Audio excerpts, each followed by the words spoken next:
Photo भी ले लेंगे।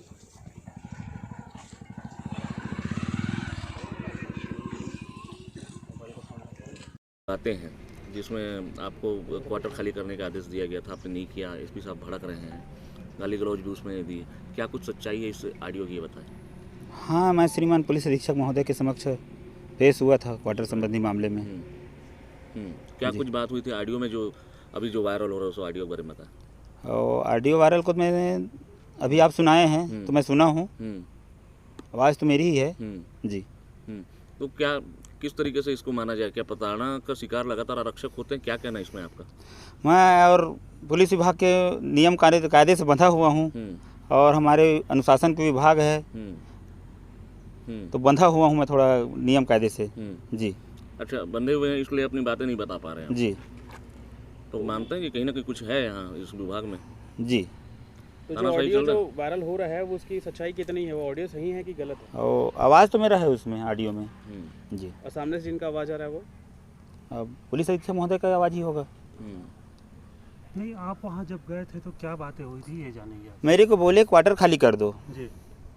तो मैं बोला सर आप मेरे को दिए हो, मैं भी जिले का कर्मचारी हूँ, सिपाही हूँ और लाइन में पदस्थ हूँ पिछले 1.25 साल से, तो आप लाटरी सिस्टम से दिए हो तो मेरा भी अधिकार है सर। और फिर दूसरे के नाम से लाट कर रहे हैं, उसका कुक के नाम से लाट किया गया है मेरा क्वार्टर। और तो रहते हुए ऐसा कभी नहीं हुआ है और मेरा ड्यूटी भी इधर उधर बाहर लग रहा था।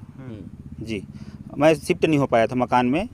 मेरे को 2 महीना जैसे मकान मिला मेरे को नवंबर में, दशहरे के नहीं, दिवाली के दूसरे दिन, नरक चौदस के दिन।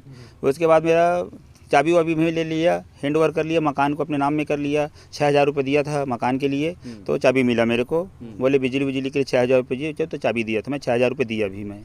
उसके बाद मेरा ड्यूटी लग गया, धान उपार्जन केंद्र ड्यूटी सिमगा लग गया। 1 महीने के लिए सिमगा गया, फिर वहाँ से ड्यूटी ख़त्म होने के बाद आया मैं, फिर 12 कोरोना पॉजिटिव हो गए, फिर सिमगा रवाना हो गए 1 दिन बाद। मैं बोला भी मेरे को मत भेजिए, मैं अपने परिवार के साथ यहाँ यथावत रहना चाहता हूँ, अपनी फैमिली शिफ्ट करना चाहता हूँ। सामान शिफ्ट कर चुका था मैं, धीरे धीरे करके कुछ सामान ले आया था।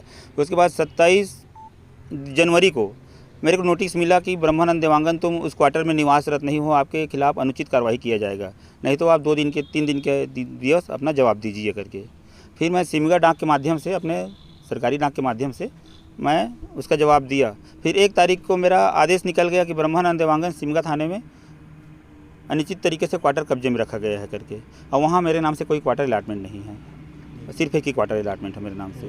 जी। उसके बाद आप साहब के बंगले पहुँचे?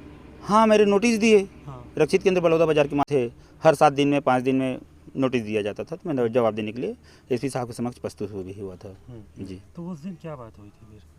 वो तो बहुत बात की बात है वो जी। मैं उसके पहले 7-8 बार और पेश हो चुका था मैं। नहीं, जब आखिरी बार जब आप पेश हुए तो क्या बात जब का ऑडियो है वो गाली गलौज किए, परिवार को तलाक दे दो बोले, तो पत्नी को थोड़ी छोड़ दूँ श्रीमान, मैं नौकरी कर रहा हूँ तो। हाँ, तो बूढ़ी माँ बाप है मेरे, पिताजी हार्ट के पेशेंट हैं, वहाँ अभी वी केयर हॉस्पिटल में उसका इलाज चल रहा है, पिछले 2014 से इलाज चल रहा है। माताजी हाई शुगर की पेशेंट है और छोटी सी बच्ची है, परिवार मम्मी यहाँ रहती है, कभी वहाँ जाना आना पड़ता है, तो मैं कितना परेशान होऊंगा सर बताइए। अभी आप क्या चाहते हैं?